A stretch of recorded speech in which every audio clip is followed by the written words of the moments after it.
हाँ फ्रेंड्स, आइए हम इसको सॉल्व करते हैं। ठीक है, फिलहाल ये है तो क्वेश्चन बुक का ही।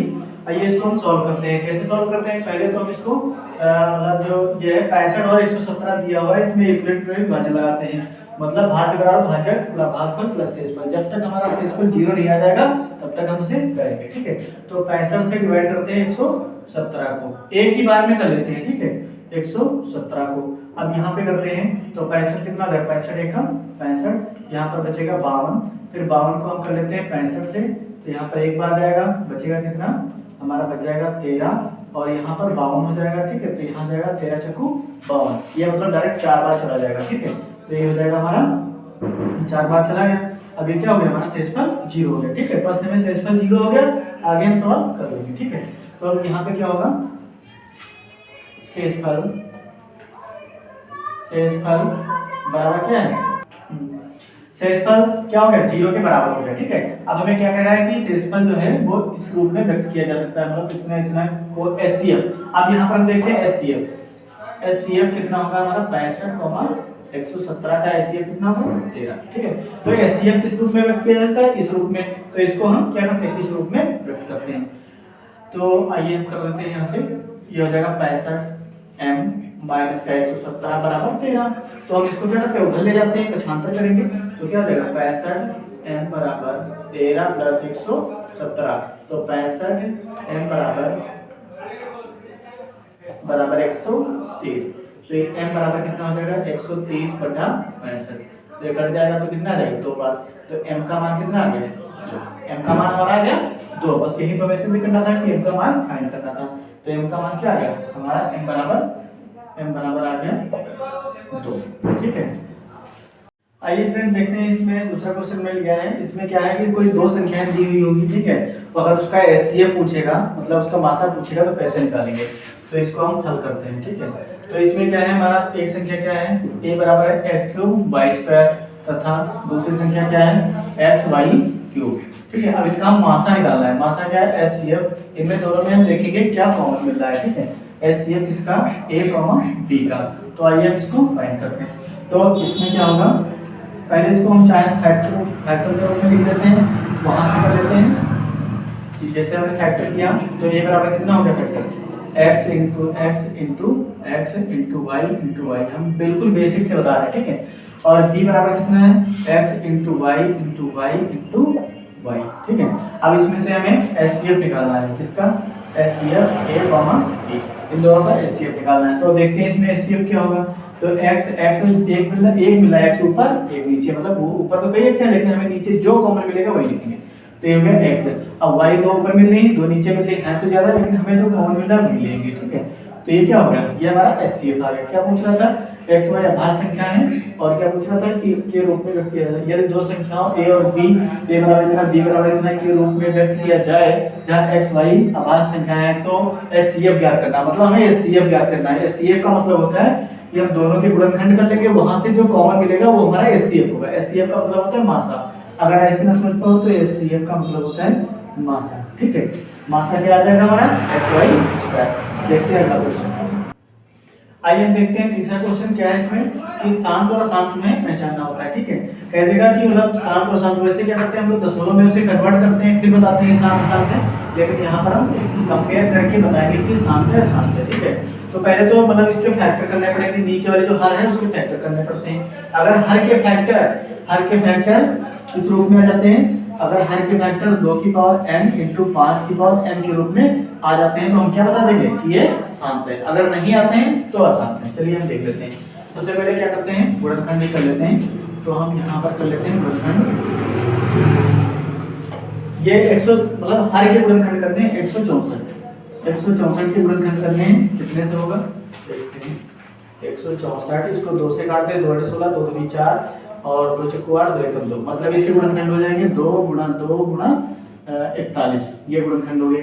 क्या हम देखते हैं कि इसका ये इस फॉर्म में बनना है, यानी कि 164 बराबर क्या है, 2 × 2 × 41। ये हमारा 2 की पावर n और 5 की पावर n के रूप में बनना है। देख लेते हैं, यहाँ पर 2 की पावर तो n बन गई है, 2 की पावर तो 2 बन गई है, लेकिन यहाँ 5 का नहीं बन रहा है। ठीक है, 41 यहाँ पर आ रहा है, तो ये क्या है, चूंकि यह 2 की पावर n इंटू 5 की पावर m का रूप नहीं है, अतः क्या है ये? अशांत है। अशांत है, ठीक है, ये क्या है? अशांत है। इसी प्रकार हम इसे देखते हैं दूसरा वाला, मतलब अगर 2 की पावर m 5 की पावर 2 की पावर n 5 की पावर m के रूप में बन जाता तब क्या हो जाता? शांत हो जाता। लेकिन नहीं बनना है तो क्या होगा? अशांत होगा। इसी प्रकार 30 को देखते हैं, तो 30 के गुणनखंड निकाल लेते हैं। 30 के गुणनखंड क्या होंगे? यहाँ पर देख लेते हैं, इसको हटाते हैं। ये हो जाएगा हमारा 30 के गुणनखंड हो जाएंगे 15 और 3 बचे 15 और ये हो जाएगा 5 एकम 5, यानी कि हमारा क्या हो गया यहाँ पर? ये हो गया 30 के गुणनखंड क्या हो गए? 2 गुणा 3 गुणा 5। अब एक चीज यहाँ पर देख रहे हैं कि 2 की पावर n, मतलब n का मतलब है 1 इंटू 5 की पावर m बन रही है, लेकिन यहाँ पर 3 बच रहा है, ठीक है, यहाँ पर 3 बच रहा है, यहाँ पर 3 बच रहा है, ठीक है। क्योंकि हमें मतलब दोनों की पावर होनी चाहिए, कहने का मतलब केवल 2 ही होने चाहिए उसमें, 2 हो 5 हो, ठीक है, उसकी पावर कुछ भी हो, लेकिन 2 5 होने चाहिए। ये 3 आ गया, तो ये चूंकि ये भी क्या है? या ये क्या है? 2 की पावर n इंटू 5 की पावर m के रूप में नहीं है, अतः क्या होगा? अशांत। ये भी क्या होगा? अशांत होगा, ठीक है। आइए हम इसको चेक करते हैं। तो ये 625 से निकाल लेते हैं। 125 फिर 5 से करेंगे तो 25, फिर 5 से करेंगे तो 25, 5 एकम 5। अब ये क्या है? तो इसमें क्या करते हैं? 625 के गुणनखंड मैंने किए 5 गुणा 5 गुणा 5 गुणा 5। अब एक चीज बहुत देखने वाली है, ध्यान देने वाली बात है यहाँ पर मैंने देखा कि 625 जो है 625 इसके फैक्टर क्या है? 5 गुणा 5 गुणा 5 और गुणा 5, यानी कि और यहाँ पर और ये 2 नहीं आ रहा है। लेकिन हम लोगों ने पढ़ी है एक चीज कि किसी भी संख्या की पावर 0 हो तो उसका मान कितना होता है? 1 होता है, ठीक है। किसी भी संख्या की पावर अगर 0 है तो उसका मान 1 होता है और हमारा इफेक्ट भी नहीं पड़ेगा। तो हम यहाँ पर क्या करते हैं? 2 की पावर 0 से गुणा कर देते हैं, तो हमारा ये क्या हो जाएगा? 2 की पावर m के रूप में हो जाएगा, 2 की पावर m और इंटू 5 की पावर m के रूप में 2 की पावर n और 5 की पावर m के रूप में हो जाएगा। तो हमारा क्या हो जाएगा? शांत हो जाएगा, क्योंकि यह 2 की पावर n इंटू 5 की पावर m के रूप में है, अतः यह क्या होगा? शांत दशमलव होगा, ठीक है। यह शांत दशमलव है, यानी कि ऑप्शन हमारा सही हो जाएगा, ये शांत दशमलव आ जाएगा। अब ये वाला चेक करते हैं, तो 462 इसमें क्या होगा? इसमें होगा 2 गुणा 3 गुणा 7 गुणा 11।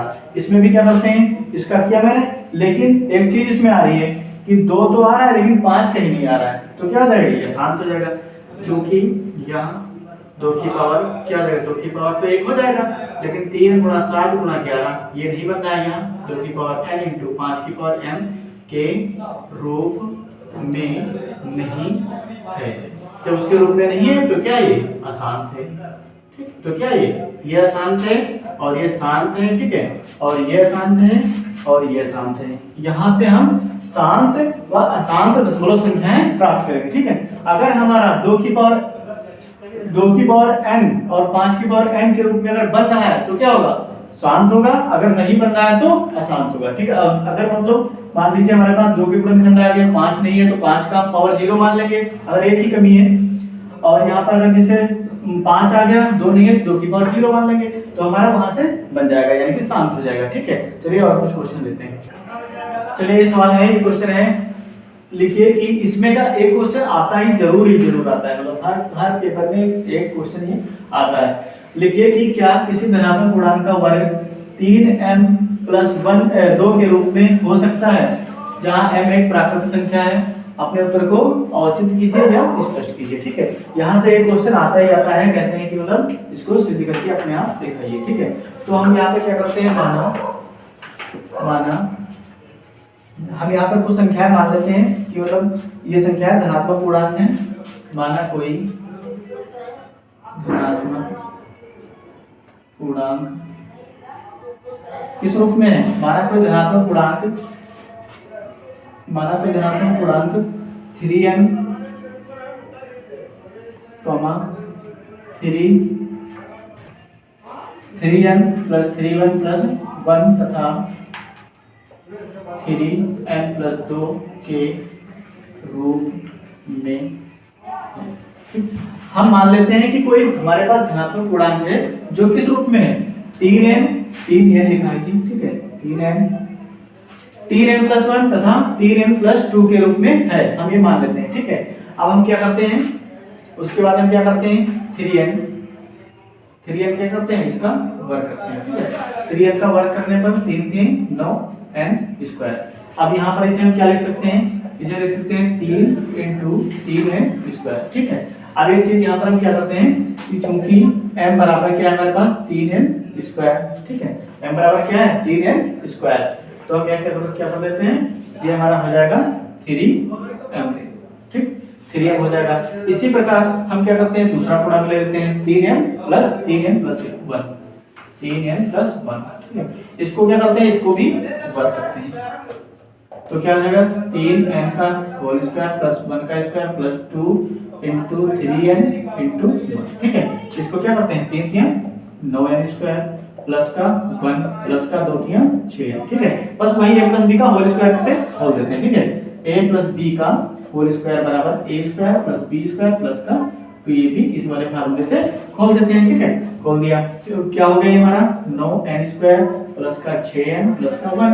अब क्या करते हैं, इसमें से कुछ कॉमन मिल रहा है, देखिए मिल रहा है 3n स्क्वायर, 3n इसमें से 3n इसमें से कॉमन मिल रहा है, तो हम क्या करेंगे, यहाँ पर 3n कॉमन ले लेंगे, 3n कॉमन ले लेंगे और यहाँ पर क्या बच जाएगा 3, यहाँ पर जो है 3n ना लेके हम 3 ही कॉमन लेंगे, ठीक है। 3 कॉमन लेंगे तो क्या बचेगा 3n स्क्वायर और प्लस यहाँ बच जाएगा 3 दूनी 6 2n और प्लस का, तो इसमें क्या करते हैं 3 कॉमन ले लेते हैं, यहाँ पे आ जाएगा 3n स्क्वायर प्लस 2n, ठीक है, प्लस 1। अब क्या करते हैं, m बराबर क्या है, जहां m बराबर क्या है 3n स्क्वायर प्लस का, तो यहाँ पर 3n स्क्वायर प्लस 2n है, ठीक है। तो हम क्या करते हैं, उसकी जगह पर m रख देते हैं, तो क्या लगेगा 3m प्लस 1, ये आ गया।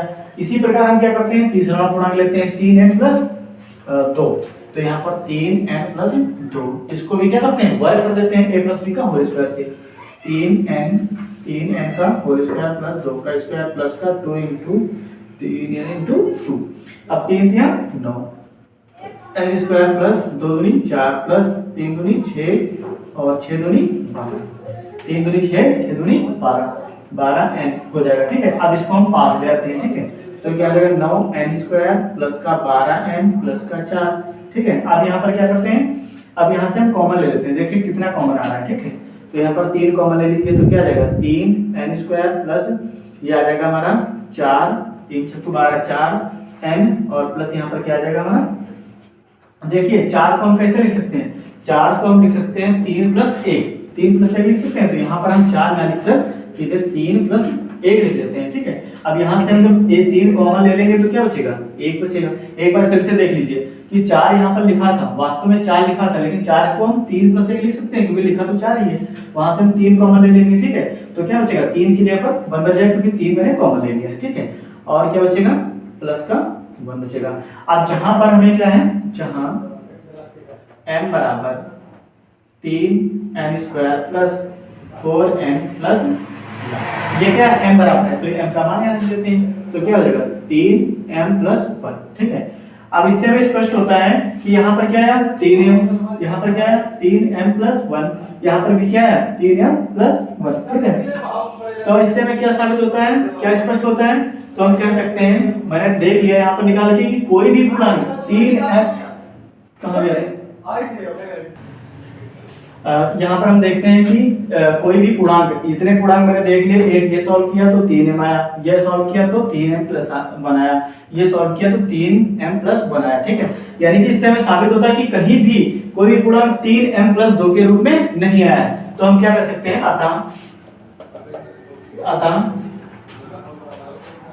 अतः किसी धनात्मक पूर्णांक का वर्ग 3m प्लस 2 के रूप में नहीं हो सकता।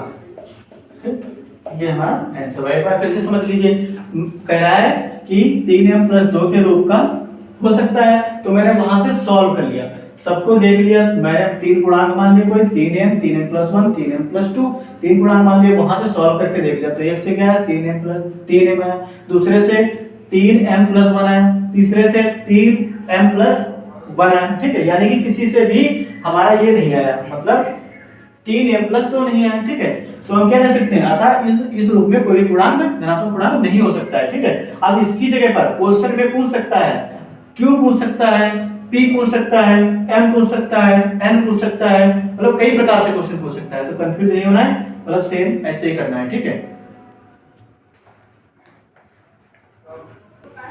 आइए फ्रेंड्स हम देखते हैं इस पे का क्वेश्चन। जैसे ये क्वेश्चन दिया हुआ है, ऐसे क्वेश्चन कहीं भी कोई भी आ जाए, मतलब 0.444 0.555 0.222 0.333, मतलब ए टू जेड कुछ भी आ जाए, अगर ऐसा क्वेश्चन आ रहा है तो हम ऐसे ही सॉल्व करेंगे जैसे हम सीख लेंगे। ठीक है, सब सेम ही प्रकार से सॉल्व होगा। ठीक है, तो आइए इसमें क्या करते हैं, पहले हम ये यहाँ तक क्या दिया है, इनफाइनाइट तक दिया है, अनंत तक दिया है। ठीक है, तो यहाँ पर हम मान लेते हैं, माना x बराबर 0.6666। ठीक है, ये मैंने मान लिया, ये समीकरण 1 हो गया। ठीक है, अब क्या करते हैं, दोनों पक्षों में, पहले तो हमने ये मान लिया। ठीक है, अब दो पुनः क्या करते हैं, दोनों पक्षों में 10 से गुणा करने पर, ठीक है 10 से गुणा कर देते हैं इसमें, तब क्या होता है, तो ये हो जाएगा हमारा 10x हो जाएगा, ये कितना हो जाएगा 6.666 ये हो जाएगा। ठीक है, अब क्या करते हैं, हम समीकरण 2 से मान लेते हैं। अब एक चीज हमने देखी है, क्या देखी है,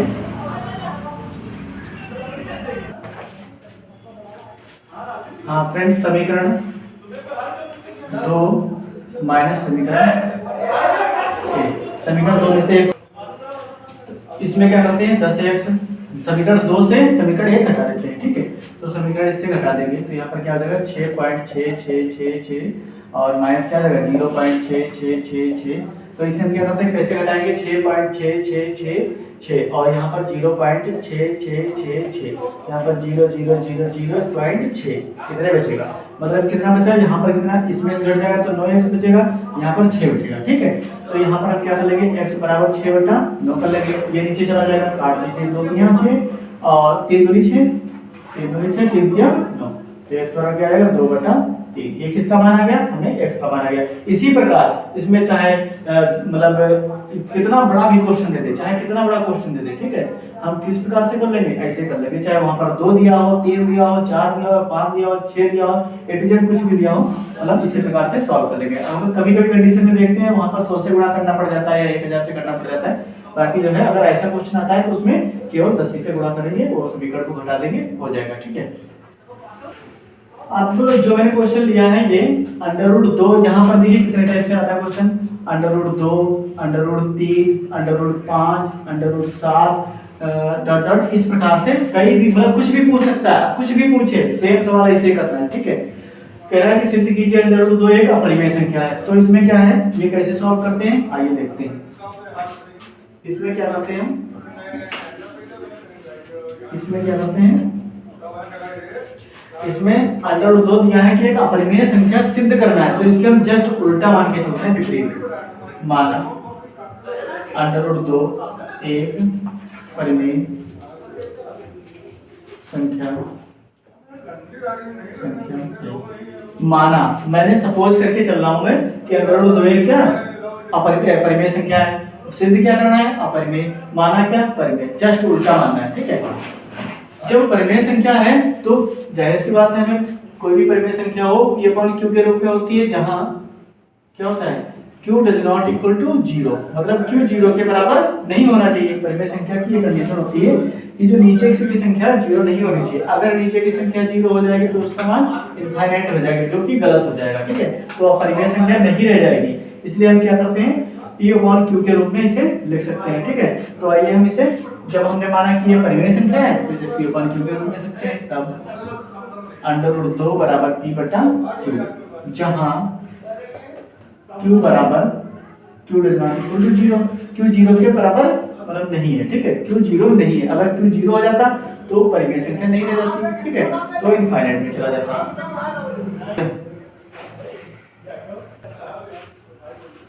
तो इसमें क्या है, अंडर रूट 2 बराबर पी बटा क्यू, ठीक है। अब हम इसे क्या करते हैं, मैंने मान लिया है कि परिमेय संख्या है, तो इसको हमें सॉल्व करना है। जहां पर Q less to equal zero, Q zero के बराबर नहीं है तथा पी व क्यू क्या है, धन पूर्णांक है, धन पूर्णांक है, ठीक है, ये क्या है, धन पूर्णांक है, ठीक है। अब क्या करते हैं हम यहाँ पर इसको क्या कर लेते हैं, अंडर रूट 2 बटा बराबर पी बटा क्यू। अब क्या करते हैं, इसके नीचे वन मान के कैंची की मल्टीप्लाई कर दो, क्रॉस मल्टीप्लिकेशन कर देते हैं, ठीक है। तो ये क्या हो जाएगा, अंडर रूट 2 गुणा क्यू बराबर पी। इसे हम ऐसे भी लिख सकते हैं, पी बराबर अंडर रूट 2 क्यू लिख सकते हैं ना। अब दोनों बच्चों का वर्ग करने पर, दोनों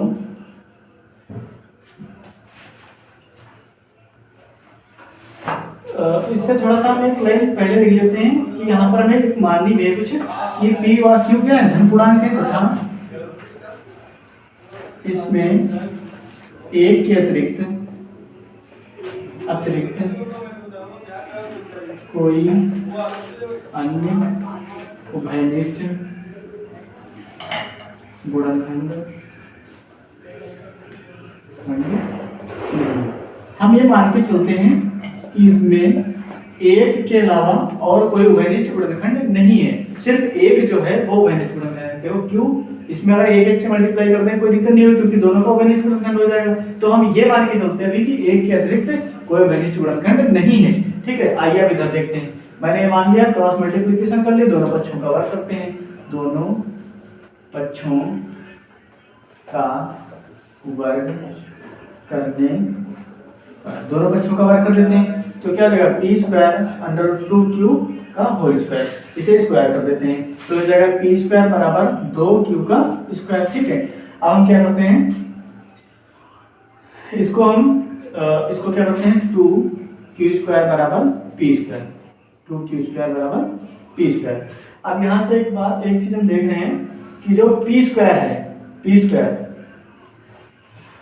स्क्वायर जो है उसे क्या करते हैं, तो यहाँ पर क्या हो जाएगा, ये यहाँ पर डबल लिख गया है, ठीक है, के केवल होगा यहाँ पर।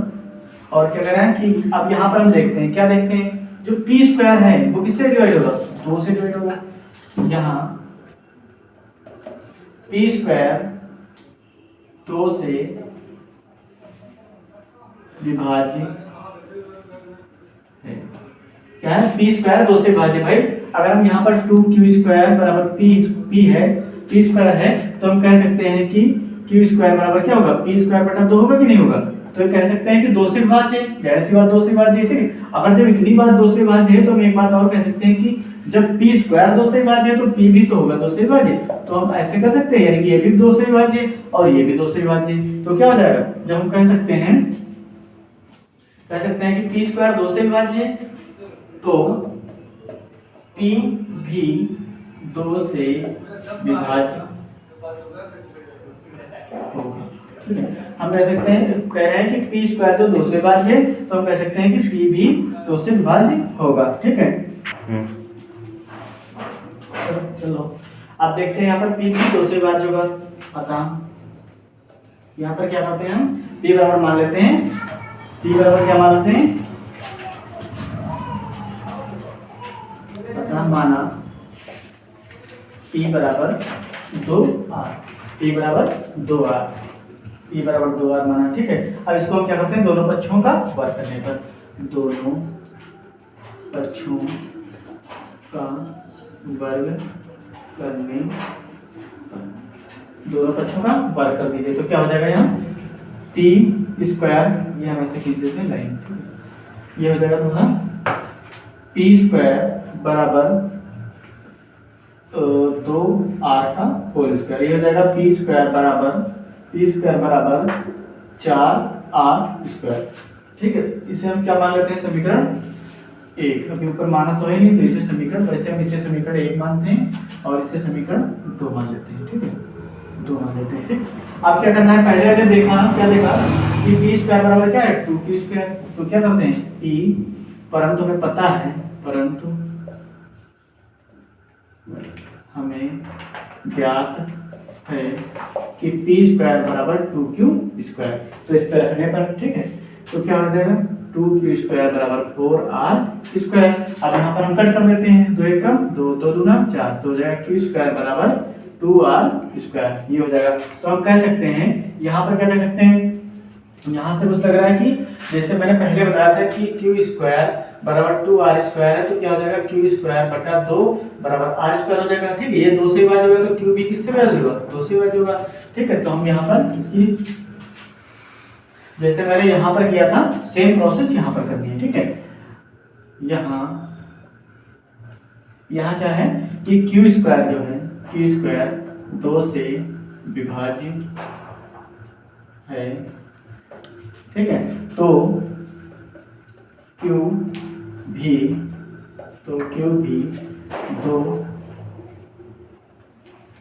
2 से विभाज्य, तो q भी 2 से विभाज्य होगा। अगर q स्क्वायर 2 से विभाज्य है तो q भी 2 से विभाज्य होगा। ठीक है, यहाँ पर हम देखते हैं कि हमारा ये यहाँ तक सॉल्व हो गया। ठीक है, अब एक चीज हमें समझ में आ रही है कि मैंने क्या माना था कि इसमें एक के अतिरिक्त कोई भी उभयनिष्ठ गुणनखंड नहीं है, लेकिन यहाँ पर कंडीशन क्या आ रही है कि p जो है p 2 से भी विभाज्य है और q जो है 2 से विभाज्य है। मतलब p और q का एक और उभयनिष्ठ गुणनखंड है, कौन सा, 2। पहले क्या माना था मैंने, 1, यहाँ पर क्या है 2, तो यहाँ पर लिख देते हैं चूंकि p भी 2 से विभाज्य है तथा q भी 2 से विभाज्य है, अतः यहाँ विरोधाभास हो रहा है, विरोधाभास हो रहा है, क्योंकि अभी एक एक चीज डिक्लेयर करेंगे, एक एक चीज बताएंगे। क्योंकि मैंने पहले माना है कि P व Q का एक के अतिरिक्त कोई अन्य उभयनिष्ठ गुणनखंड नहीं है, परंतु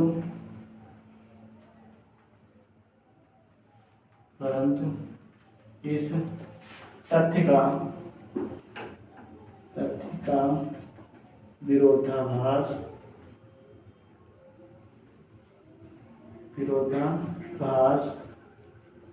हो रहा है, अतः हम कह सकते हैं, यहाँ पर लिखते हैं, अतः हम कह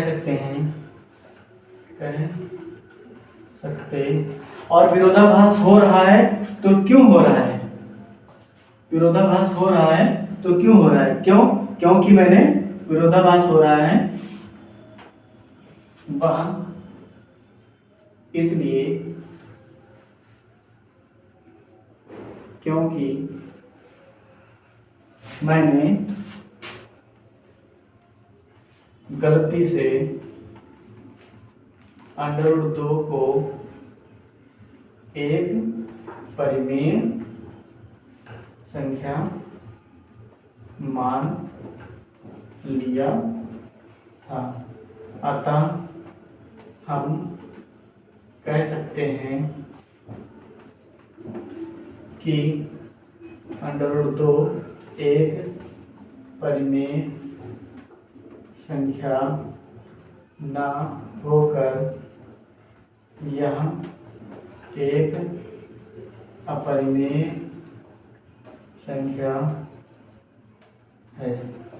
परिमेय संख्या ना होकर क्या है, अपरिमेय संख्या। अब एक बार हम पूरा आपको फिर से समझा दे रहे हैं। ठीक है, चलिए स्टार्टिंग में हमने क्या माना, सबसे पहले √2 क्या है, परिमेय संख्या मान लिया, जबकि हमें सिद्ध क्या करना है, अपरिमेय। जस्ट उल्टा मान लिया। फिर क्या मान लेते हैं कि जब परिमेय है तो भाई जाहिर सी बात है, जब परिमेय है तो वो P/Q के रूप में होनी चाहिए। तो मैंने मान लिया जहां पर Q does not equal to 0 और P और Q क्या है, धन पूर्णांक है, धन पूर्णांक है। और एक चीज मान ली कि इसमें एक के अतिरिक्त और कोई भी वैशिष्ट गुणनखंड नहीं, मतलब कॉमन गुणनखंड नहीं है। फिर क्या किया, वहां से मैंने उसका वर्ग कर लिया। ठीक है, वर्ग कर लिया तो वहां से क्या आ गया, p स्क्वायर का मान आ गया जो कि आ गया 2q स्क्वायर। हम देखते हैं कि p स्क्वायर जो है वो 2 से विभाज्य है। p स्क्वायर जो है 2 से विभाज्य है तो कह सकते हैं कि p भी 2 से विभाज्य होगा, जाहिर सी बात है। जब p स्क्वायर 2 से विभाज्य है तो p भी 2 से विभाज्य होगा। फिर मैंने क्या माना p बराबर क्या 2r। अब यहाँ पर 2r रखते हैं, दोनों पक्षों का वर्ग कर देते हैं, यहाँ से आ गया p स्क्वायर बराबर 4r स्क्वायर। ठीक है, अब क्या करें, 4r स्क्वायर आ गया। और हाँ मुझे पता है, क्या पता है कि p स्क्वायर बराबर 2q स्क्वायर, तो यहाँ पर रख देते हैं p स्क्वायर बराबर 2q स्क्वायर, इसमें रख देते हैं। तो क्या देगा 2q स्क्वायर बराबर 4r स्क्वायर, यहाँ से कट कर देते हैं, 2 दूनी 4 हो जाएगा। ठीक है, तो q स्क्वायर बराबर 2qr आ जाएगा। अब देखते हैं यहाँ पर देखो जो q है, q स्क्वायर 2 से विभाज्य हो रहा है, हाँ बिल्कुल हो रहा है। फिर उसके बाद जब q स्क्वायर 2 से विभाज्य हो रहा है तो q भी 2 से विभाज्य होगा, बिल्कुल सही बात। फिर p भी 2 से विभाज्य होगा, विभाज्य है, तथा q भी 2 से विभाज्य। जबकि मैंने क्या मान रखा था, मैंने माना था कि p और q में केवल एक ही वैशिष्ट गुणनखंड है, लेकिन यहाँ पर क्या है, यहाँ पर दो वैशिष्ट गुणनखंड आ रहा है, मतलब p जो है 2 से विभाज्य हो रहा है और q भी 2 से विभाज्य हो रहा है। ठीक है, तो हम क्या कर सकते हैं, यहाँ पर इसका विरोधाभास हो रहा है, क्योंकि मैंने पहले माना है कि p व q के q का एक के अतिरिक्त कोई भी वैशिष्ट गुणनखंड नहीं है, परंतु इस तथ्य का विरोधाभास हो रहा है। वह इसलिए हो रहा है क्योंकि मतलब मैंने एक तो मान रखा है कि एक के अतिरिक्त कोई भी वैशिष्ट गुणनखंड नहीं है, दूसरे का मान रखा है कि मैंने गलती से √2 को परिमेय संख्या मान लिया था। इसलिए हो रहा है कि √2 को मैंने गलती से परिमेय संख्या मान लिया था, जबकि है क्या, एक्चुअल में परिमेय संख्या है। तो ये विरोधाभास मुझे इसलिए हो रहा है, तो हम कह सकते हैं आता है एक परिमेय संख्या ना होकर क्या यह एक अपरिमेय संख्या है। ठीक है, आइए अगला क्वेश्चन। और इस पर का क्वेश्चन 100% श्योर है, अगर √2 ना आया तो 3 आएगा, 5 आएगा, 7 आएगा, या ऐसे नहीं तो कंबाइन करके आ जाएगा √2 + 3, या ऐसे करके आ जाएगा कंबाइन करके √5 + 2 √5 + 3, इस टाइप से कंबाइन करके आ जाएगा। लेकिन आना जरूर है एक क्वेश्चन, जहां तक है हर ईयर पूछा जाता है। बाकी आगे और क्वेश्चन देखते हैं। अब हम देखते हैं दो चरों वाले रैखिक समीकरण से कुछ सवाल आते हैं, जैसे a1x + b1y और प्लस c1 बराबर 0, a2x + b2y + c2 बराबर 0। इस टाइप से कुछ क्वेश्चन आते हैं। ठीक है, अगर इस टाइप से क्वेश्चन आए तो हम कैसे उनको सॉल्व करेंगे, चलो आइए देखते हैं। ठीक है, पहली बात तो इसमें 2 रेखाएं दी हैं। ठीक है, एक ये रेखाएं दी, 2 रेखाएं। ठीक है, 2 रेखाएं जिसमें एक ये 2 रेखाएं दी हैं। अब इसमें क्या करते हैं, क्वेश्चन जो है सबसे ज्यादा जो है वहां से टेंड करता है, जैसे मतलब पूछ लेता है कि संपाती है, अनेक मतलब संपाती है रेखाएं, प्रतिच्छेद करती है, समांतर है रेखाएं। ठीक है, इनसे क्वेश्चन पूछ लेता है। तो नंबर 1 हम पहले यही से स्टार्ट करते हैं। जब रेखाएं क्या होती हैं, आपस में प्रतिच्छेद करती हैं, तो क्या होती है, प्रतिच्छेदी रेखाएं होती हैं, प्रतिच्छेदी रेखाएं। ठीक है, प्रतिच्छेदी रेखाएं होती है। ठीक, और यह कंडीशन क्या होती है कि a1/a2 does not equal to b1/b2, यानी कि इसमें क्या होता है कि a1/a2 जो है वो b1/b2 के बराबर नहीं है। ठीक है, ये प्रतिच्छेदी रेखा होती है। अब इसमें क्या पूछता है, इसमें पूछता है कि इस स्थिति में अनेक हल होंगे, या संगत हल होगा, या अद्वितीय हल होगा, या कोई हल नहीं होगा। तो यहाँ से हम क्या कहेंगे, जब रेखाएं प्रतिच्छेदित करेंगी तो केवल जब एक जगह कट कर रही है तो इसका मतलब केवल एक हल होगा, केवल एक हल होगा। या इसे क्या बोलते हैं, केवल एक हल होगा, या हम इसे बोलते हैं अद्वितीय हल होगा, अद्वितीय हल होगा। तीसरी बात इसमें क्या है, समीकरण युग्म कैसे होंगे, समीकरण, ये कंडीशन एक हो गई, दूसरी कंडीशन क्या होगी, समीकरण युग्म क्या होंगे, संगत होंगे, समीकरण युग्म संगत होंगे। ठीक है, दूसरी देखते हैं, अगर जब रेखाएं समांतर जाती हैं, ठीक, तब ये कैसी रेखाएं जाएंगी, समांतर रेखाएं होंगी, समांतर रेखाएं। समांतर रेखाएं होंगी, तब इसमें क्या होगा, अब ये रेखाएं ना तो कहीं पर मिल रही हैं, तो इसमें क्या होगा, कोई भी हल नहीं होगा। लेकिन कंडीशन इसमें क्या होती है, जब रेखाएं समांतर होगी तब उसकी कंडीशन क्या होती है, a1/a2 बराबर b1/b2 बराबर नहीं है c1/c2। ये कंडीशन होती है a1/a2 बराबर b1/b2 बराबर नहीं है c1/c2 के। ये कंडीशन होती है किसमें, समांतर रेखाओं में। जब रेखाएं समांतर होंगी तो इनका कोई भी हल नहीं होगा, कोई हल नहीं होगा, ठीक है, कोई हल नहीं होगा, कोई हल नहीं होगा, ठीक है। और इसमें क्या है, जब रेखाएं कहीं पर मिलेंगी नहीं तो हल नहीं होगा। और इनके समीकरण युग्म क्या होंगे, समीकरण युग्म असंगत होंगे, असंगत होंगे, समीकरण युग्म असंगत होंगे, ठीक है, समीकरण युग्म असंगत होंगे। तीसरी कंडीशन क्या है, जब रेखाएं समपाती होती, मतलब जब ऐसे एक रेखा जा रही है, एक रेखा ऐसे जा रही है, ठीक है, दोनों रेखाएं एक पर जा रही, मतलब ये क्या है, समपाती की कंडीशन है, समपाती। तब इसमें क्या होगा, a1/a2 बराबर b1/b2 बराबर c1/c2। ये तीनों क्या होंगी आपस में, ये बराबर होगी, ठीक है। जब तीनों रेखाएं आपस में क्या होगी, बराबर होगी, तो क्या होगा, समपाती होंगे। तो इसमें क्या होता है, इसमें कंडीशन क्या है, समीकरण के अनेक हल होंगे, हल होंगे, ठीक, समीकरण के अनेक हल होंगे, ठीक है। समीकरण के अनेक हल होंगे क्योंकि जगह जगह पर मिलती हुई जाएंगी, ठीक है, अनेक बिंदुओं पर मिलेंगे तो इसके अनेक हल होंगे, ठीक है। दूसरी इसमें क्या है कि इसमें युग्म क्या होंगे, समीकरण युग्म, समीकरण युग्म संगत होंगे, समीकरण युग्म क्या होंगे, संगत होंगे, ठीक है। तो ये तीन टाइप के जो ये दिए हुए हैं रेखाएं, तो ये इस पर बहुत ही ज्यादा डिपेंडेंट क्वेश्चन पूछे जाते हैं, मतलब हर एक पेपर में एक क्वेश्चन जरूर पूछा जाता है, हर ईयर में एक क्वेश्चन जरूर पूछा जाता है, ठीक है। ये तीनों कंडीशन बहुत इंपॉर्टेंट है, इनको ध्यान में रखकर इनको याद कर लीजिएगा। और इस पर जो है, इसमें ऐसे पूछते हैं कि अपरिमित रूप से अनेक हल होंगे, किसमें अनेक हल होंगे, तो संपाती में होंगे। अपरिमित रूप से एक हल होगा, किसमें होगा, प्रतिच्छेदी में होगा। अपरिमित रूप से एक भी हल नहीं होगा, कोई हल नहीं होगा, किसमें नहीं होगा, समांतर में, क्योंकि ये कभी मिलेंगे नहीं तो हल होगा नहीं, ठीक है। चलिए ये क्वेश्चन देखते हैं। इस पर क्या ऐसा क्वेश्चन पूछ लिया जाता है कि मतलब दो रेखाएं दे दी जाएंगी, कोई दो समीकरण युग्म दे दिए जाएंगे, ठीक है, और उसमें पूछ लेगा कि एक अद्वितीय हल होगा, ठीक, दो हल होंगे, कोई हल नहीं होगा, अपरिमित रूप से अनेक हल होंगे, इस टाइप से क्वेश्चन पूछ लेते हैं, ठीक है। तो आइए इसको हम सॉल्व करते हैं। तो हम कैसे सॉल्व करते हैं इसको, आइए देखते हैं। दो मेरे पास समीकरण दिए हैं, समीकरण 1 दिया है और समीकरण 2 दिया है, प्लस 1 बराबर 0, ठीक है, प्लस 1 बराबर 0, plus x plus 2y plus 5 समाप्त गलत हो गया था, मैंने सही कर दिया, x प्लस 2y प्लस 5 बराबर 0। दूसरा क्या है, -3x माइनस 6y प्लस 1 बराबर 0। अब इसे हम हल करते हैं, ठीक है। तो समीकरण युग्म, जो समीकरण युग्म दिए हैं इनकी समीकरण 2, समीकरण युग्म की तुलना रेखा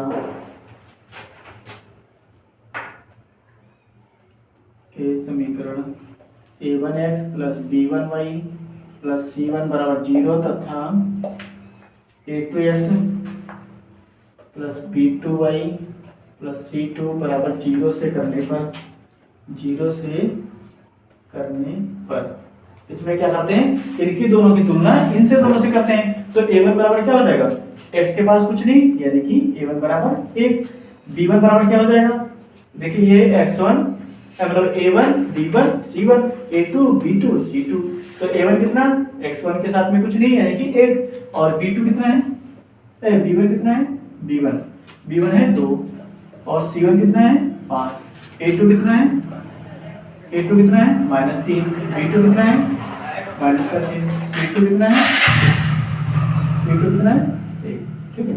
इसकी वैल्यू मैंने कंपेयर कर लिया, तुलना कर लिया, तो a1 बराबर 1, b1 बराबर 2, c1 बराबर 5 और b1 और c1 बराबर 5 और a2 बराबर कितना हो जाएगा, a2 बराबर 3 का है माइनस का, b2 बराबर क्या हो जाएगा, b2 बराबर क्या हो जाएगा माइनस का 6 और C2 बराबर क्या होगा 1।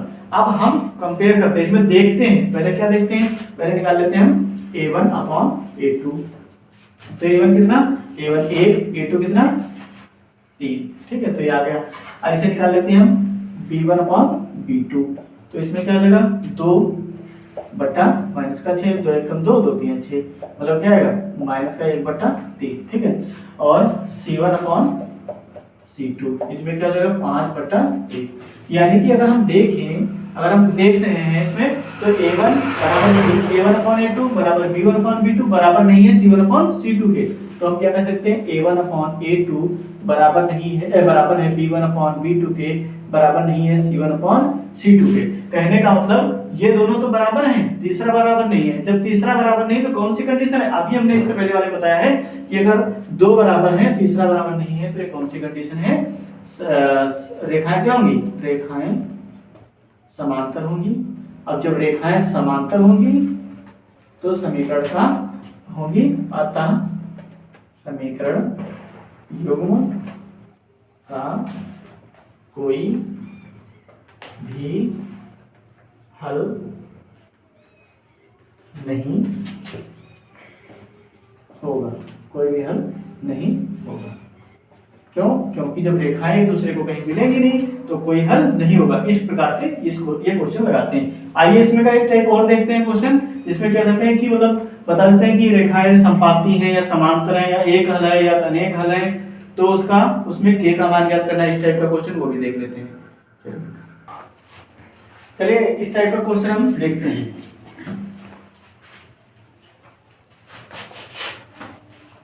इस टाइप का क्वेश्चन आता है जिसमें क्या होता है कि के का मान निकालने को बोल देता है, ठीक है। तो आइए इसको हम सॉल्व करते हैं। इसमें क्या है, ये जो समीकरण दिए हुए हैं 3x + 2ky बराबर 2, तो इसको हम कर लेते हैं, इधर पक्षांतर कर लेते हैं, -2 बराबर 0 कर लेते हैं, समीकरण 1। और दूसरा वाला समीकरण क्या है 2x + 5y और +1 बराबर 0, समीकरण 2। समीकरण 2 क्वेश्चन में उधर दिया था, पक्षांतर हमने क्यों कर लिया, क्योंकि जब हम तुलना करेंगे तो a1x + b1y + c1 बराबर 0, तो जो c1 होगा वो बराबर के इधर होगा, इसलिए मैंने तुलना करके c1 को इधर ही बुला लिया, ठीक है। अब क्या करते हैं, समीकरण 1 तथा 2 की तुलना a1x + b1y + c1 बराबर 0 तथा a2x + b2y + c2 बराबर 0 से करने पर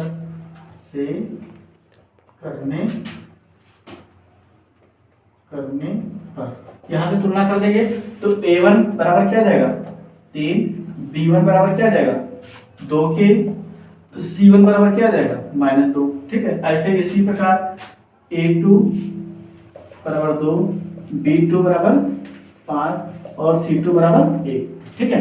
आप क्या करेंगे, चूंकि रेखाएं समांतर हैं तो हम समांतर वाली कंडीशन लगाएंगे।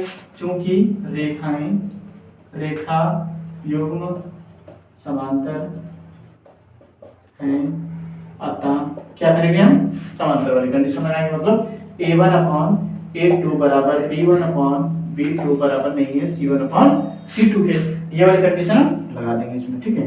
तो रखते हैं a1 का मान 3, a2 का मान 2, b1 का मान -2 के और b2 का मान 5, ठीक है, बराबर नहीं है c1 अपॉन c2 के। चाहे हम इसी से निकाल लेते हैं, कोई दिक्कत नहीं। c1 कितना है -2, c2 कितना है 1। अब इसमें किसी दो को पकड़ लेते हैं, मान लीजिए इनको हम 2 को ले लेते हैं, ठीक है। इनको 2 के देखो 2 को ले लिया, ठीक। क्या करते हैं तो यहाँ पर हो जाएगा 3/2 बराबर -2 के बटा 5, इनको क्रॉस मल्टीप्लाई करा देते हैं, ठीक है। तो ये इसके साथ में चला जाएगा, ये इसके साथ में चला जाएगा, तो क्या हो जाएगा 5, तो इसमें क्या हो जाएगा मल्टीप्लाई कर देंगे तो क्या हो जाएगा 2 × 2 के बराबर 5 × 3, तो क्या हो जाएगा 4 के बराबर 15, 4 के बराबर 15, ठीक है, 4 के बराबर 15 आ जाएगा। कहीं पर कोई गलती, यहाँ पर माइनस नहीं होगा, ठीक है, ये माइनस नहीं होगा, यहाँ पर भी माइनस नहीं होगा, यहाँ पर भी माइनस नहीं होगा, ठीक। अब सही है। अब ये 15/15 हो जाएगा ना, तो के बराबर क्या कर देंगे 15/4, अतः के बराबर क्या आएगा 15/4 आएगा। ठीक है, बस ये हमारा इसका सॉल्यूशन होगा। इस टाइप के कोई भी क्वेश्चन हो, चाहे के का मान पूछे, चाहे एक्स का मान पूछे, चाहे वाई का मान, P Q R S T any कुछ भी पूछे, अगर इस टाइप का क्वेश्चन है तो उसकी तुलना कर लेंगे, चाहे रेखाएं संपाती हो, चाहे समांतर हो, चाहे प्रतिच्छेदी हो, सभी में क्या कर लेंगे हम तुलना कर लेंगे, वहां से के X Y Z A B C D जिसका मान पूछेगा उसका मान हम निकाल लेंगे तुलना करके। ठीक है, चलिए अगला क्वेश्चन देखते हैं। चलिए हम जो है इस टाइप का क्वेश्चन जो लेने जा रहे हैं, ये क्वेश्चन इसमें से देखिए 3 विधि होती है। एक तो मतलब हमारी हो जाएगी प्रतिस्थापन विधि, दूसरी विलोपन विधि, तीसरी हो जाएगी बज्रगुणन। ठीक है, इसमें से तीनों में से अगर कोई भी टाइप एक क्वेश्चन फंसना है, जहां तक मेरा ख्याल है यहाँ से एक क्वेश्चन आएगा जरूर, तो इसको हम चलिए सॉल्व करते हैं। ठीक है, तो हम एक क्वेश्चन यहाँ पर ले रहे हैं, कोई भी ले लेते हैं। जैसे मैंने क्वेश्चन ले लिया है 3x माइनस वाई बराबर 3। दूसरा समीकरण ले लेते हैं 9x minus 3y, 9x minus 3y बराबर 9।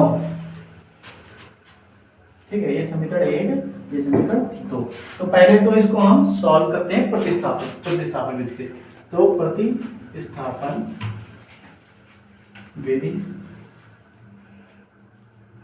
द्वारा, अगर जो प्रतिस्थापन विधि पूछे तो प्रतिस्थापन विधि से करना, अगर जो पूछे मतलब विलोपन विधि तो विलोपन विधि से करना है। ठीक है, यहाँ पर देखते हैं हम कि प्रतिस्थापन विधि से इसको हल करते हैं। तो सबसे पहले प्रतिस्थापन विधि में क्या है कि समीकरण एक उतार लेते, कोई भी समीकरण एक ले लेते हैं, उससे क्या करते हैं एक के बराबर निकाल लेते हैं, तो x के बराबर या तो y के बराबर।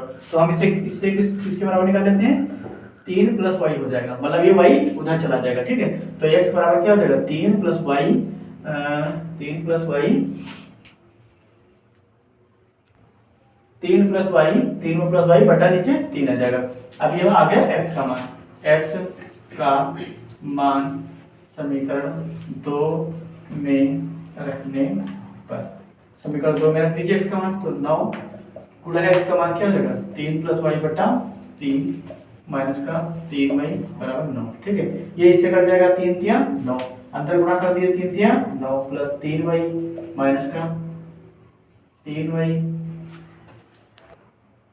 इसमें क्या करते हैं हम देखते हैं, यहाँ पर 9 आ जाएगा और यहाँ पर 0 0, मतलब देखिए इसमें हम अभी तक क्या करते हैं सवाल जो है पूरा प्रतिस्थापन विधि से नहीं रख पाएगा, क्योंकि यहाँ पर x y के मान नहीं आ पाएंगे। ठीक है, क्योंकि जब y y काटते हैं तो यहाँ पर कोई भी x y के मान संभव नहीं है, क्योंकि y y कट जाएगा मान लेना, तो x व y के मान निकालना संभव नहीं। अगर इस टाइप की संभव नहीं है, इस टाइप के भी क्वेश्चन आ जाते हैं, इसका मान निकालना संभव नहीं है। ठीक है, अब हम एक क्वेश्चन और लेते हैं जिसे प्रतिस्थापन विधि से हल करते हैं। ठीक है, चलिए देखते हैं, इसका हम बी नंबर एक क्वेश्चन ले रहे हैं जो कि प्रतिस्थापन विधि से जो है समीकरण मैंने ये ले लिए हैं। ठीक है, समीकरण 1 और समीकरण 2। अब इसमें क्या करते हैं, इस टाइप के क्वेश्चन आना ही आना है। एक क्वेश्चन इसमें का चाहे मतलब थोड़ा टिपिकल हो सकता है, लेकिन आएगा जरूर क्वेश्चन। ठीक है, तो इसमें क्या करते हैं समीकरण 2 से ले लेते हैं, समीकरण 1 से ले लेते हैं। चलो 1 से ही ले लेते हैं, प्लस y बराबर कितना हो जाएगा 5, तो 2x बराबर क्या हो जाएगा 5 माइनस y हो जाएगा, तो x बराबर क्या हो जाएगा 5 माइनस y बटा 2 हो जाएगा। ठीक है, ये मैंने x का मान निकाल लिया। अब क्या करते हैं x का मान समीकरण 2 में उठा के रख देते हैं। ठीक है, x का मान समीकरण 2 में प्रतिस्थापित करने पर ठीक है, तो इसमें रख देते हैं। ठीक है, तो क्या हो जाएगा, ये क्या हो जाएगा 3x का मान रखेंगे 5 माइनस y बटा 2 प्लस का 2y बराबर 8। अब इसमें क्या करते हैं गुणा कर देते हैं अंदर, तो कर दिए 3 × 5 = 15 बटा 2 माइनस 3y बटा 2 प्लस 2y बराबर 8। इसको हम उधर ले जाते हैं। ठीक है, तो ले जाते हैं तो माइनस का 3y, इसका एलसीएम ले लेते हैं। ठीक है, तो क्या हो जाएगा यहाँ पर 3y प्लस 2 दूनी 4y बटा नीचे क्या हो जाएगा 2 बराबर ये उधर चला जाएगा, तो 8 माइनस 15 बटा 2 हो जाएगा। ठीक है, अब इसका एलसीएम ले लेंगे, 8 दूनी 16, तो क्या हो जाएगा यहाँ से घटाएंगे कितना बचेगा y प्लस का बचेगा बटा 2, यहाँ पर क्या जाएगा 8 दूनी 16, 16 में से 15 गया 1 बटा 2। ठीक है, तो हम क्या करते हैं क्रॉस मल्टीप्लाई कर देते हैं, तो क्या हो जाएगा y 2 गुणा वाई बराबर 2, तो वाई बराबर क्या जाएगा 2/2। ये वाई का मान क्या आ गया, वाई का मान आ गया 1। ठीक है, अब हम क्या करते हैं, वाई का मान उठा के किसी में रख देते हैं। ठीक है, मान लीजिए इसे मैंने रख दिया, इसे मान लिया मैंने समीकरण 3, तो वाई का मान उठा के समीकरण 3 में रखने पर, तो वाई का मान समीकरण 3 में रखने पर इस बार रख देते हैं। ठीक है, रखने पर तो क्या हो जाएगा, x बराबर 5 - 1/2, तो x बराबर क्या आ जाएगा, यहाँ पर कितना बचेगा 4/2, 2 दूनी 4, तो x बराबर क्या आ गया, x बराबर 2। तो यहाँ से हमने प्रतिस्थापन विधि से इसे सॉल्व कर लिया। ठीक है, कौन सी विधि से, प्रतिस्थापन विधि से, प्रतिस्थापन विधि से, इसे प्रतिस्थापन विधि से मैंने ये निकाल लिया इसके मान। ठीक है, मैंने क्या किया, 1 के बराबर मान निकाला, वहां से क्या करना है कि वहां से मतलब दूसरे समीकरण में रख देना है, वहां से दूसरे का मान निकाल लेना, y का मान निकाल लिया, फिर y का मान उठा के चाहे इसमें रख दें या इसमें रख दें, कहीं पर भी रख दें, वहां से हमें x का मान मिल जाएगा। ठीक है, तो इस प्रकार से ये प्रतिस्थापन विधि काम करती है कि मतलब एक को प्रतिस्थापित करना पड़ता है दूसरे पे, दूसरे इक्वेशन में। ठीक है, वहां से प्रतिस्थापन विधि से मान निकालने पड़ेंगे। ठीक है, चलिए देखते हैं, इसी को हम विलोपन विधि से सॉल्व करके देखते हैं। ठीक है, इसी को विलोपन विधि से हल करने पर, विलोपन विधि से हल कर देते हैं, तो समीकरण 2x + y बराबर 5, 3x + 2y बराबर 8। अब क्या करते हैं हम, विलोपन विधि में क्या होता है, एक को में किसी को हटाना होता है। ठीक है, विलोपित करना होता है, तो इसमें क्या करते हैं हम, पूरे समीकरण में 3 से गुणा कर देते हैं, और यहाँ पूरे समीकरण में क्या करते हैं 2 से गुणा कर देते हैं। ठीक है, तो 3 दूना 6x + 3y बराबर 3 × 5 = 15, और ये क्या हो जाएगा 3 दूना 6x + 2 दूनी 4y बराबर 2/16। ठीक है, अब क्या करते हैं, जब देखते हैं इसमें ये दोनों बराबर हो गए, एक केवल मतलब कहने का x वाले पद जो हैं 6x ऊपर है 6x नीचे है, तो क्या हो जाएगा आपस में कट जाएंगे, तो क्या होगा यहाँ से एक पद विलोपित हो जाएगा। ठीक है, तो इसको घटाने पर, अगर समान चिन्ह है तो घटाना पड़ेगा, अगर विपरीत चिन्ह होते तो जोड़ देते, घटाने पर तो ये क्या आएगा, माइनस हो जाएगा, ये माइनस हो जाएगा, ये माइनस हो जाएगा। क्यों माइनस हो जाएगा, घटाने पर हमेशा चिन्ह बदल जाते हैं, अगर प्लस है तो माइनस हो जाएगा, माइनस है तो प्लस हो जाएगा। यहाँ पर देखिए प्लस है तो माइनस, प्लस है तो माइनस, प्लस है तो माइनस हो गया। ठीक है, अब देखते हैं प्लस और माइनस क्या होंगे, कट जाएंगे। ठीक, और यहाँ पर 4y माइनस का बड़ा है, 3y छोटा है, तो 4 में से 3 जाएगा, यानी कि माइनस की अगर कोई संख्या, दो संख्या दी है उसमें से हमें घटाना है, अगर बड़ी संख्या से छोटी संख्या घटा रहे हैं, ठीक है, तो हमेशा चिन्ह कैसा रहेगा, बड़ी संख्या रहेगा। चाहे बड़ी संख्या के पास अगर प्लस वाला चिन्ह है तो प्लस रहेगा, मतलब बड़ा, अगर बड़ी वाली संख्या के पास माइनस का चिन्ह है तो माइनस का रहेगा। तो यहाँ पर माइनस का y बराबर क्या रहेगा, यहाँ पर 1 बचेगा, तो 1, तो माइनस से माइनस काट देंगे तो y बराबर क्या आ जाएगा 1। यानी कहने का मतलब क्या है कि देखो 16 में से 1 गया, 1 बचा, किस चीज का बचा, क्योंकि माइनस का। क्यों माइनस का, क्योंकि माइनस की संख्या बड़ी है। ठीक है, अब क्या करते हैं, y का मान हम उठा के किसी समीकरण में रख देते हैं। y का मान समीकरण 1 में रखने, y का मान समीकरण 1 में रख देते हैं, तो क्या आएगा यहाँ से 2x + 1 बराबर 5, तो 2x बराबर 5 माइनस 2x बराबर 5 माइनस 1, तो 2x बराबर क्या रहेगा 4, तो x बराबर क्या रहेगा 4/2, 2 दूनी यानी कि x बराबर क्या जाएगा 2। ठीक है, x बराबर 2 आ जाएगा, y बराबर 1 आ जाएगा। मतलब प्रतिस्थापन में क्या प्रतिस्थापित करना पड़ता था किसी एक वैल्यू को, और इसमें क्या करना है, एक को विलोपित करना है, काटना है। ठीक है, तो ये जो हमारी विधि कौन सी होगी, ये विलोपन विधि होगी। वो कैसी है, कैसी थी, प्रतिस्थापित विधि थी। ठीक है, प्रतिस्थापन विधि। अब हम देखते हैं कि बज्रगुणन विधि, एक लास्ट क्वेश्चन हम बज्रगुणन विधि वाला देख लेते हैं, उसके बाद जो है सेशन काफी लंबा हो गया वैसे भी है, और बाकी जो क्वेश्चन अभी काफी क्वेश्चन रह गए हैं वो कोशिश करेंगे हम कल की वीडियो में सबको प्रोवाइड करा देंगे। ठीक है, मतलब मेरा मकसद ये है कि हर एक टाइप से आप लोगों को जागरूक करना कि हाँ इस टॉपिक से यहाँ से क्वेश्चन आ सकता है, इस टाइप से क्वेश्चन आ सकता है, मतलब हर एक टाइप का क्वेश्चन अटेम्प्ट करके देखना है। मेहनत आपको करनी है, हमें केवल गाइड करना है। ठीक है, बाकी मेहनत अपने आप खुद करनी है। चलिए, हम ये क्वेश्चन तो हो गया, और इसके बाद जो है बज्रगुणन को इसी क्वेश्चन को हम बज्रगुणन विधि से देख लेंगे। ठीक है, हमें ट्रिक मतलब विधि आनी चाहिए, बाकी क्वेश्चन जो भी होगा सब हो जाएगा। ठीक है, चलो आइए देखते हैं। चलिए इसमें जो है हम इस ये दोनों समीकरण हैं, इनको हम इस विधि से सॉल्व करते हैं, ठीक है। तो पहले इसको हम कंपेयर कर लेते हैं। समीकरण 1 तथा 2 को की तुलना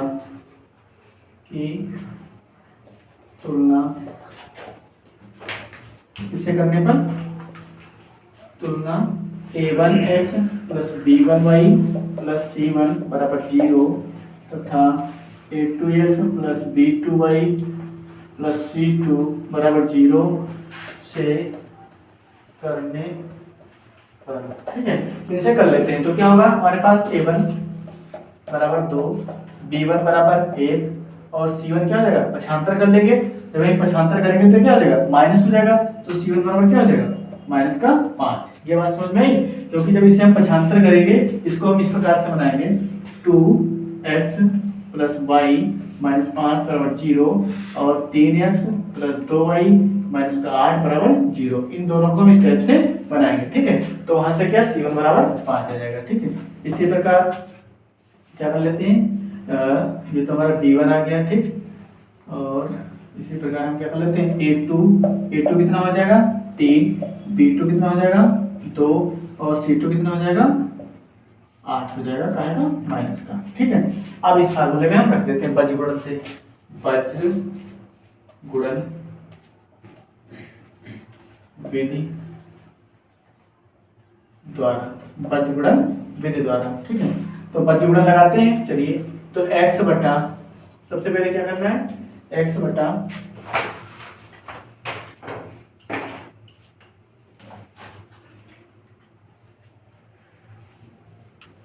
चलिए देखते हैं x। अब देखते हैं यहाँ पर b1 क्या है, पहली बात तो हम एक बार फार्मूला चेक कर लेते हैं। अब देखते हैं इसमें मान रखते हैं b1 क्या है, b1 1, तो यहाँ 1, ठीक है। c2 क्या है, c2 माइनस का 8, ठीक है। और माइनस लगाते हैं बीच में, b2 कितना है, b2 कितना है, ये 2, b2 2 और फिर c1 कितना है हमारे पास, c1 -5, ठीक है, बराबर ये क्या हो जाएगा हमारा, ये हो गया, ठीक। अब इसकी बात आती है तो y बचा a2 कितना है, a2 हमारे पास 3 गुणा c1 कितना है, c1 हमारे पास है माइनस का 5, ठीक है। माइनस लगाते हैं बीच में, a1 कितना है, a1 है 2 और a2 कितना है, a2 नहीं c2 कितना है माइनस का 8, ठीक।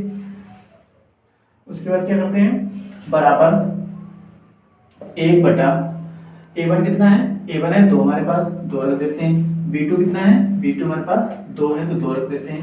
माइनस a2 कितना है, हमारे पास 3 है तो 3 रख देते हैं। और यहाँ पर b1 कितना है, b1 हमारे पास 1 है तो 1 रख देते हैं, ठीक।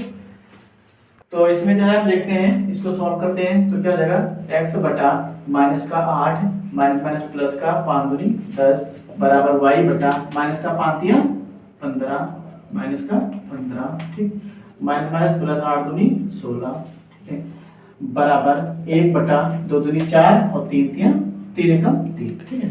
अब इसे हम क्या कर लेते हैं, x बटा 10 में से 8 गया कितना बचा, 2 का है का प्लस का, क्योंकि बड़ी संख्या है प्लस की, बराबर y बटा 16 में से 15 गया 1 बचा, 1 बटा 1 बचा, ठीक है। अब क्या करना है हमें, अब किसी इसको और इसको लेने से, ठीक है, पहले और दूसरे को लेने से देखते हैं यहाँ पर।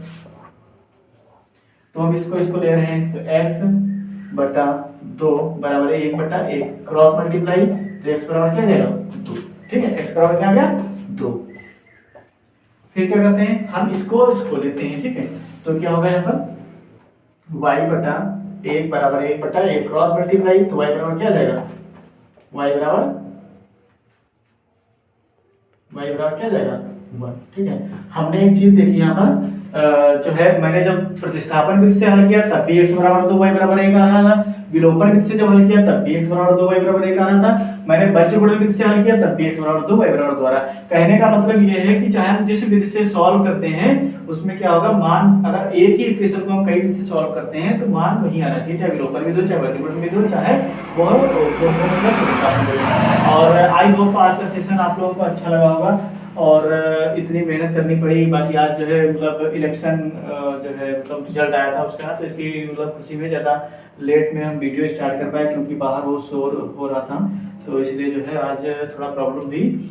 और बाकी कोशिश करेंगे कल जो है ज़्यादा से ज़्यादा कंटेंट प्रोवाइड कराएं। और आपको चाहे मतलब अगर मतलब ये हमारा पूरा सेशन अच्छा लगा हो तो लाइक शेयर एंड सब्सक्राइब कीजिए। Thank you.